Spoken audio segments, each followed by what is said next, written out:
En el mes de mayo de este año realizamos el primer programa dedicado a la evasión fiscal. Hablamos aquí de la organización necesaria para revertir una situación lamentable. Miles de millones de pesos que se estaban dejando de pagar por no pocas personas que, amparados en las oportunidades legales, crearon sus negocios, pero olvidaron sus deberes, o falsearon números, realidades, mientras sus ganancias sí se multiplicaban. ¿Qué se ha hecho desde mayo hasta ahora? ¿En qué estado nos encontramos? ¿Entienden ahora o no aquellos infractores que deben pagar sus tributos, que es una obligación, que no es una opción? Regresamos con el tema de la evasión fiscal en Hacemos Cuba. Acompáñenos.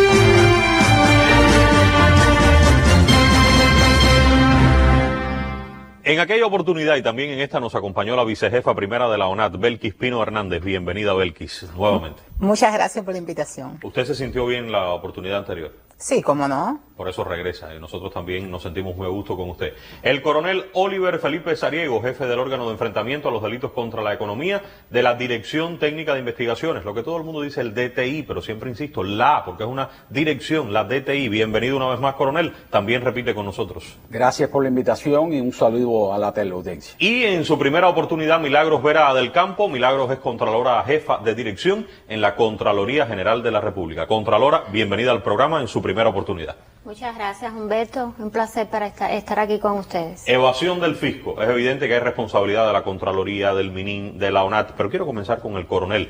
Coronel, ¿será que a Cuba se le está ocurriendo perseguir esto y que el mundo no persigue a la gente que va del fisco? La pregunta me parece más que evidente, pero quiero su reflexión. Para nada, Humberto. Realmente la evasión fiscal es un delito que tiene una persecución a nivel internacional. Todos los países visualizan, investigan y después finalmente incluso acusan a los grandes evasores fiscales con una gradualidad, tal y como tenemos también en Cuba, lo podemos demostrar en el programa, que va desde las acciones preventivas, desde las acciones administrativas, hasta finalmente las acusaciones por el delito de evasión fiscal. Entre tantas tareas que tiene el MININ y la DTI concretamente, ¿esto es prioridad para ustedes? Sí lo es. ¿Por qué es prioridad para ustedes? Porque esto está en el marco de todo el aseguramiento, de la protección a todo lo que son las políticas económicas del país, las políticas financieras, las políticas monetarias, y por lo tanto esto tiene un impacto directo con el presupuesto del Estado. Tenemos que darnos cuenta que evasión fiscal tiene mucha también defraudación al presupuesto, de no contribuir con el presupuesto y de afectar en definitiva a todos los cubanos. Pero, y esto conecta con lo que va a explicar Belkis más adelante, al MININ, a la investigación, a los casos penales, solo llega a lo más grave. Quiero empezar, venga conmigo, por favor. Exactamente en lo más grave. ¿Qué es lo más grave que está ocurriendo ahora? ¿Por dónde están desde enero hasta ahora? Usted explicó algo en mayo, pero ¿cómo está actualmente? Aquí vamos a recordar primero cuáles son los mecanismos fraudulentos. Lo decíamos en el programa anterior y ustedes me dicen, Belkis, Contralora, coronel, si se mantiene. Subdeclaración de ingresos, no llevar registros contables, vamos a seguir viendo otros ejemplos, obstrucción de los controles, no declarar la verdadera cantidad de personas contratadas, testaferros o prestanombres como titulares de formas de gestión, utilización de cuentas personales para la actividad que desarrollan, o sea que no son las cuentas en las cuales se debe depositar el dinero. Esto es lo que se mantiene y esto es lo que ustedes están investigando. Es así, se mantiene. Ahí tenemos que darnos cuenta también que esto, aunque está en plecas, muy bien organizado, son también actividades que se complementan, se mezclan, que tienen que ver. O sea, indudablemente una obstrucción del control tiene también guardia relación con los temas de las cuentas bancarias, porque, por ejemplo, no usar las cuentas que están establecidas, tanto para las personas jurídicas como para las personas naturales en sus actividades, incluye una forma de obstruir eso. Usar incluso mecanismos que estén fuera totalmente del sistema financiero bancario, también es una forma de obstruir los controles, de que no se pueda visualizar los flujos que tienen las personas. Ahora, sobre la base de esto y de los casos más graves, veamos en la próxima imagen qué es lo que ustedes están haciendo para después ir al trabajo de la ONAP. Yo quiero comenzar con lo más grave, para lo que no está aquí, ver qué es lo que está haciendo la ONAT. Adelante, coronel. Correcto. Que como un poco te decía también en la introducción, aquí nosotros apostamos mucho también por todas las medidas que son de prevención y las medidas administrativas. Sí. Pero claro, cuando esas personas tienen algunos requisitos que ya es evidente, como está en la pantalla, la intencionalidad, la mala fe, el engaño, las altas afectaciones a esa deuda al fisco, por lo tanto son ya personas. ¿Llegan ustedes? Claro, son personas que ya, previa denuncia de la autoridad fiscal, porque aquí es muy importante el papel que juega la ONAC, la vicejefa primera, seguro hará referencia de ello, hacen las determinaciones y el Ministerio del Interior inicia las investigaciones por el delito de evasión fiscal. ¿Cuántas veces se puede evadir el fisco hasta que llegue el Ministerio del Interior? Bueno, ¿A las cuántas? Bueno, como le explicábamos, puede ocurrir en más de una ocasión. Pero a la primera pueden llegar ustedes, si es muy grande. Bueno, si somos informados por las autoridades tributarias, inmediatamente iniciamos esas investigaciones. Aunque el monto sea pequeño. Pero no es lo que más se nos da.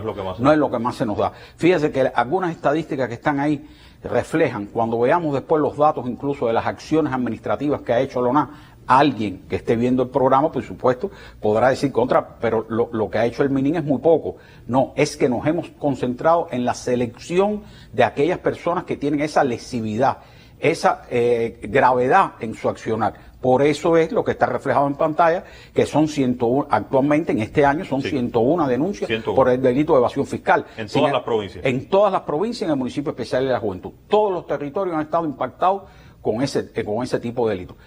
Eso significa más de un 30% de las denuncias, por ejemplo, del año precedente. O sea, que nos vamos moviendo a partir de esa coordinación. Sí, de esa 30, eran alrededor de 70, ya tenemos más. Exactamente. Es un paso que vamos avanzando. Ya de ellas hay 42 que están tanto en expedientes investigativos como expedientes de fase preparatoria.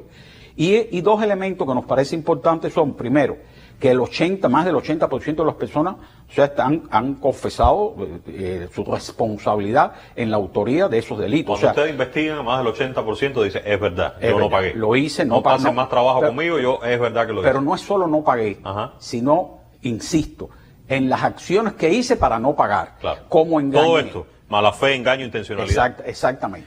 Incluso hay que decir que aunque no es un delito que tenga una mayor, diríamos, agresividad en la sociedad, sin embargo, que también es un elemento que está puesto ahí, también en aquellos casos donde las personas tienen esa mayor intencionalidad, esa mayor mala fe, esa posibilidad incluso de tratar de evadir la acción penal, la Fiscalía ha decretado la prisión provisional. Gracias, coronel, gracias.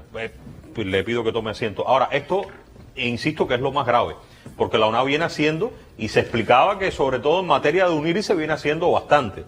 Antes de ir con la vicejefa primera de la ONAT, coronel, ustedes están ocupando dinero en efectivo en muchas de estas acciones. ¿Es así? Es así. Y ustedes pueden hacer eso, llegar a encontrar dinero y si el dinero que tienen en efectivo no hay problema con el dinero, después se demuestra que ustedes ocupan el dinero automáticamente. No, a ver, Humberto, yo creo que es importante hacer algunas precisiones. Sí. El dinero se ocupa en el marco de un proceso jurídico legal, donde se hacen actuaciones incluso muy coordinadas, aprobadas incluso por la Fiscalía General de la República, que tiene una participación importante ya en los expedientes investigativos, en los expedientes de fase preparatoria, y ese dinero, valga señalar, que siempre se ocupa en presencia de la persona que se le ocupa el dinero. O sea, el acusado tiene visibilidad de todo lo que se está ocupando, no solo el dinero, todos los bienes que se ocupan, y participa en la trazabilidad documental de lo que ocurre con ese dinero, con esas ocupaciones en sentido general. Ahora, hay que decir que en no pocas ocasiones las cifras vinculadas a delitos también que guardan relación con la evasión fiscal, porque son otros delitos como actos en perjuicio de la contratación, como el propio tráfico de divisas cuando impacta flujos internacionales, que son delitos que guardan una relación directa con la evasión fiscal, y eso también demuestra esas grandes cantidades de dinero, realmente son cifras millonarias, que impactan en las ocupaciones. Ahora, hay trazabilidad y el acusado sabe lo que está pasando. Exactamente, es así. Eso es importante. Venga, por favor, Belkis. Tenemos una mejor ONAT, una ONAT que está trabajando más, desde lo que usted explicó aquí en mayo hasta la ONAT de este momento, terminando noviembre.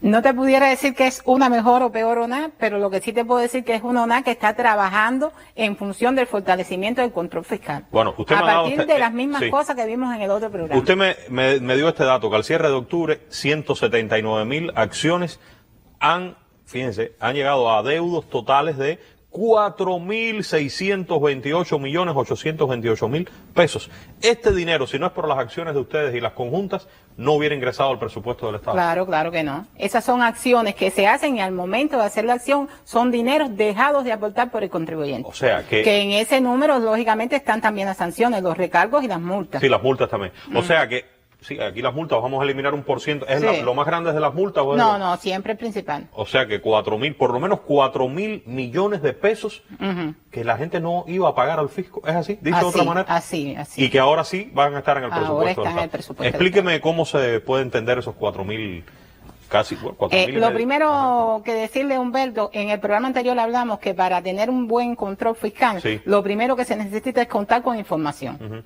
Y de las cosas que ha hecho la ONAD de aquel programa a este es precisamente un sistema de trabajo interrelacionado con otras instituciones, dígase el banco, dígase el MINSEC, dígase la aduana, dígase las entidades importadoras, que hemos creado un cruce informativo que nos ha permitido contar con información para ver si realmente los aportes que hace el contribuyente están en correspondencia con su verdadera capacidad Y contributiva. lamentablemente no están en correspondencia en una buena Exactamente. parte. Bueno, ¿qué han hecho? Auditorías fiscales, por ejemplo. Auditorías fiscales, por ejemplo, hay 92 auditorías fiscales con una determinación de 124 millones de pesos. Avanzamos. ¿Qué otra acción han realizado también? Tenemos también acciones de control de fiscalización específicamente. Se han realizado ya hasta octubre más de 3.700 acciones que se han determinado 1.320 millones de pesos en esas 3.700 acciones. Decirte, Humberto, que en la fiscalización, fíjate que ya la cifra que hemos determinado está por encima incluso del real determinado en diciembre del año 2023, que se determinaron 607 millones. Y ya por acciones de fiscalización tenemos 1.320 millones. Y estas acciones son las acciones juntas con las que vamos a ver posteriormente. Avanzamos hasta la próxima imagen, sí. Que están asociadas.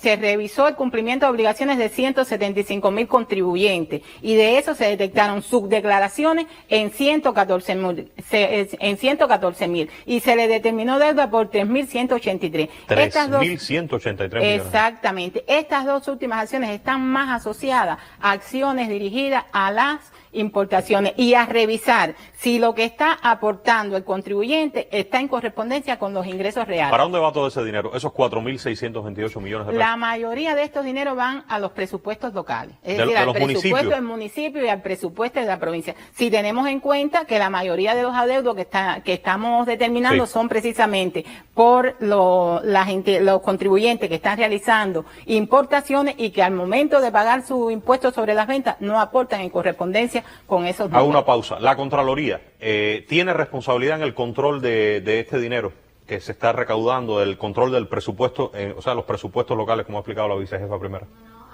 La misión que tiene encargado nuestro órgano todos los años se hacen a las oficinas nacionales de administración tributaria, tanto en la instancia nacional como provincial y municipal, y a los presupuestos locales también se hacen las auditorías donde se han determinado diferentes hallazgos, como bien dice la compañera vicejefa primera de la ONAD, donde también se determinan este tipo de irregularidades en los contribuyentes. También está el punto de, usted explicaba en el programa de mayo que había un grupo de MIPYMES que se estaban declarando en pérdida y que ustedes iban a revisar eso. ¿Lo hicieron? Sí, como no, nosotros... ¿Qué ocurrió? Nosotros revisamos 561 MIPYMES y de esas MIPYMES que fueron revisadas... Lo vemos en la próxima imagen, sí. De esas MIPYMES que fueron revisadas, ratificaron la pérdida 497. Este es un trabajo, Humberto. Ahorita me decía si era una mejor o peor o nada, y te decía que bueno, eso había que revisarlo porque lamentablemente, al igual que en otras instituciones, la fuerza laboral de la ONAD está bastante deprimida. Y para hacer esa acción lo hicimos de conjunto y apoyándonos con la CANEC y CONAC, que pertenecen al sistema del Ministerio de Finanzas y Precios. Revisamos estas MIPYMES y aquí encontramos en 497 que representan el 68% que realmente tenían pérdida. En 8, cuando revisamos, la pérdida era inferior a lo que estaban declarando en su declaración jurada. Tenían pérdidas, pero no lo que decían. Pero no en esa magnitud. ¿Por qué? Porque contabilizan cuestiones a gastos que realmente no son gastos. Dígase, por ejemplo, usted compra un activo fijo tangible y eso es inventario, eso no va a gasto en en ese momento, por ponerte un ejemplo. Y de las que revisamos, 56 pasaron de pérdida a ganancia. ¿De pérdida a ganancia? A ganancia. 56. 56. Quiere decir que a esa MIPYME, bueno, se le hicieron las determinaciones correspondientes y 38 millones de pesos. Bueno, estos 38 millones no tienen que ver con estos de acá. ¿Y qué son estos 38 millones son determinaciones que hicimos, aun cuando tenía pérdida y se ratifica la pérdida, pero tienen determinación, porque cuando revisamos la declaración jurada, no solo revisamos las utilidades, revisamos todas las obligaciones que tenía el contribuyente. Están en pérdida, pero ustedes también deben. Y si yo, por ejemplo, cuando revisé, encontré que en el impuesto sobre ingresos personales me estás aportando únicamente por el salario y están recibiendo otros ingresos y no lo tienes en cuenta, lo cual hay que tener en cuenta, te hago determinación por esos impuestos que pagaste incorrectamente. Coronel, y todavía ahí no están ustedes, no es lo que usted está explicando ahorita, por eso es que los números de ustedes son más pequeños, porque se está tratando de encontrar solución a todos estos temas. Es así, se está tratando siempre de insistir en agotar primero toda la vía administrativa, en que esa acción que muy bien está así explicando la vicejefa primera, vaya a lo que reitero en mis palabras, o sea, en la prevención, en la educación, en que se entienda que hay que corregir lo que se está haciendo mal. De todos modos, yo antes del final voy a preguntarles dónde se acaba el límite de la ONAI y comienza el de ustedes, porque ahorita yo le preguntaba, ¿es a la primera, a la segunda, a la tercera? ¿Es a la cantidad? ¿Es a la mala fe si es mucha? En fin. Aquí es importante, Humberto, que la función es lograr que los contribuyentes paguen sí, en el momento que sancionar y en la calidad del pago del impuesto. Usted me dijo también en mayo que tenían facultad para cerrar los negocios, las MIPYME. Sí, por ejemplo, en este mismo trabajo que hicimos de las MIPYME con pérdida, cerramos temporalmente 41 MIPYME por las irregularidades que encontramos en la contabilidad. 41 de forma temporal. Y 2 de forma definitiva. Definitiva, 2. De forma definitiva. Bien. ¿Qué otras acciones han realizado? También en ese trabajo que nosotros hacemos, que no solo es, como te decía, una labor coactiva de enfrentamiento, la ANAC también hace acciones de asistencia, de prevención, porque desde las propias directivas del gobierno son para la prevención y el enfrentamiento. Bueno, para la prevención hemos hecho también acciones de monitoreo fiscal a los contenedores, es decir, a importaciones. Seleccionamos determinados productos y contenedores y damos seguimiento para ver si el pago se realiza en correspondencia con lo que está importando el contribuyente. En este caso hemos escogido pollo, aceite, cerveza, que son productos listos para la venta, que se están vendiendo y que tienen mucha demanda en la población. Lo hicieron en 7 provincias. En 7 provincias. Artemisa, La Habana, Matanzas, Villa Clara, Ciego, Camagüey y Holguín. ¿Qué resultados arrojó esto? Que también eso, a ver, el trabajo del monitoreo fiscal es más bien preventivo, de revisar que se esté cumpliendo con lo que está legalmente establecido. Cuando hacemos un monitoreo, interviene el banco, porque estamos viendo si se está pagando por las pasarelas de pago, si se están usando las cuentas bancarias fiscales, interviene finanzas, porque fíjate que los productos que escogimos son productos que tienen precios establecidos, vemos si los precios están en correspondencia, revisamos, que los revisa finanzas, si la ficha de costo para poner el precio es correcto o no. De hecho, hay lugares donde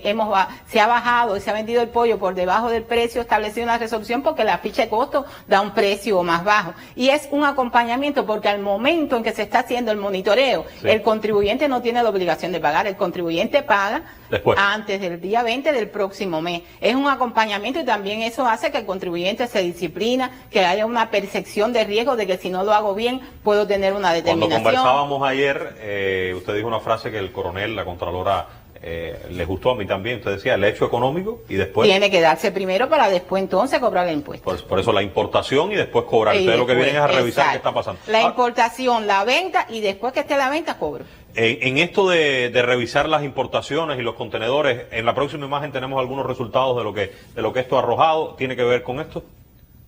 Sí, aquí nosotros, por ejemplo, también revisamos que a partir del monitoreo que hicimos, de esos 19 contenedores, a partir de los productos que era y por los precios a los que se debe vender esos productos y la cantidad, debe dar un ingreso por la venta total de alrededor de 595 millones, que el impuesto, que es el 10%, serían 59 millones. Hasta este momento, en ese monitoreo ya se han vendido 444 millones. Todavía estamos en un monitoreo en Camagüey. Pero lo van siguiendo, Claro, lo vamos siguiendo. Incluso aquí tú vas a ver que tenemos multas, que tenemos algunas regulaciones migratorias. ¿Por qué? Porque cuando hemos seguido el monitoreo, hemos encontrado indisciplinas también. Vamos a particularizar. No uso de la cuenta bancaria fiscal, porque no se deposita todo el efectivo. Sí, de eso hablamos bastante la otra vez. Pero quiero detenerme en la próxima imagen en lo de la regulación migratoria.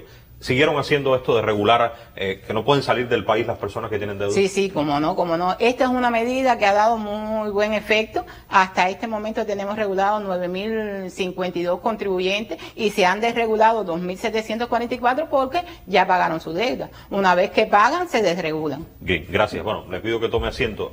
Si pagan, entonces no llegan a usted, coronel, insisto en eso. El problema es que paguen, no que vayan para la investigación. No, pero no es exactamente así, porque en el programa anterior, la magistrada del Tribunal Supremo explicó que el pagar la deuda no te exime del delito. O sea, si concurren esas circunstancias de selección, de agresividad en su actuar, que estábamos señalando, o sea, en la forma en que engañaste, en la conducta, en la reiteración, aunque la persona pague, no lo exime del delito. O sea que no es así, no es así automáticamente. No es así automáticamente, no lo exime, lo explicó muy bien la magistrada en el programa anterior. Contralora, voy con usted, no me he olvidado que esté ahí, lo que pasa es que he dejado, aquí el papel de la UNAV es fundamental y la Contraloría creo que tiene una misión en dos sentidos, si estoy en lo correcto. Ustedes controlan a la UNAV también, pero a los actores económicos, estatales y no estatales. Explíqueme eso.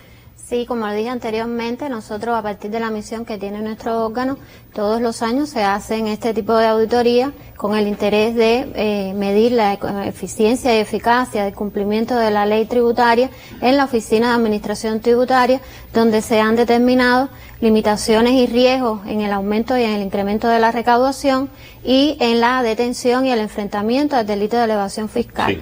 También podemos decirle que hemos detectado potencialidades en el fortalecimiento del control fiscal, que como bien se expresan los números, hay un avance en ese sentido. También podemos decir que en la labor preventiva de nuestro órgano hemos trabajado de manera conjunta con otros órganos de control como es la Fiscalía General, el propio MININ y la Dirección General de Inteligencia de Operaciones Fiscales del Banco Central de Cuba, que han aportado con su experiencia conocimiento a los especialistas y donde han participado también los especialistas, y valga la redundancia, de la Oficina Nacional de Administración Tributaria y los propios de los organismos antes mencionados.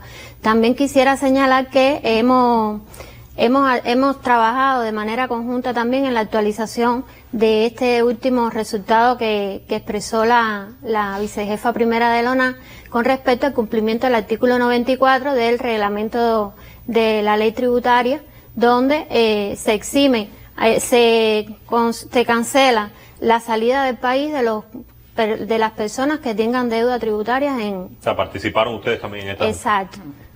En la actualización de ese convenio con Inmigración y Extranjería. Bueno, pero algunas personas sí se fueron, coronel. Y si se van, ya. Porque en otras partes del mundo no hay colaboración con Cuba, ¿no? Con estos temas. Si se va el que debe, ya. Yo me sonrío porque a mí siempre me toca, parece decirte, no es así, ¿entiendes? No, hay que decir... Pero sí se han ido personas que deben sí, se han ido personas. Pero igual, me disculpan, igual que ponemos regulación migratoria, ponemos aviso de entrada. También. Usted se puede haber ido y yo le pongo un aviso de entrada. Y cuando usted entra al país, yo le caigo. Pero si la persona está fuera, ¿existe colaboración? Es la pregunta. Sí, la pregunta está dirigida, claro, sobre todo ya cuando están acusadas en un delito penal, ¿no? Existen intercambios de colaboración. Hay que decir con total transparencia que Cuba ha emitido esos requerimientos a autoridades policiales homólogas, a autoridades también tributarias, y hemos recibido, sí. Creo que es también muy importante, hemos recibido también requerimientos, solicitudes de personas que vienen aquí, de personas que visitan Cuba, que tienen un vínculo con Cuba y que también, cumpliendo siempre lo que está establecido en las legislaciones, se han dado la respuesta y los intercambios. ¿Y ustedes en la UNAV también tienen colaboración? Nosotros también tenemos colaboración. De hecho, al principio del programa preguntaba que si el delito de evasión fiscal era perseguido solo en Cuba o si era un fenómeno internacional. Y en ese sentido te puedo decir que la Administración Tributaria Cubana es miembro del Centro Interamericano de Administraciones Tributarias. Y justamente en el mes de octubre fue la conferencia técnica de este organismo y el tema fue precisamente el enfrentamiento al delito de evasión fiscal y la ilusión fiscal. O sea que para el que evade, es una frase del coronel, para el que evade el fisco, el mundo se hace más pequeño. Más pequeño.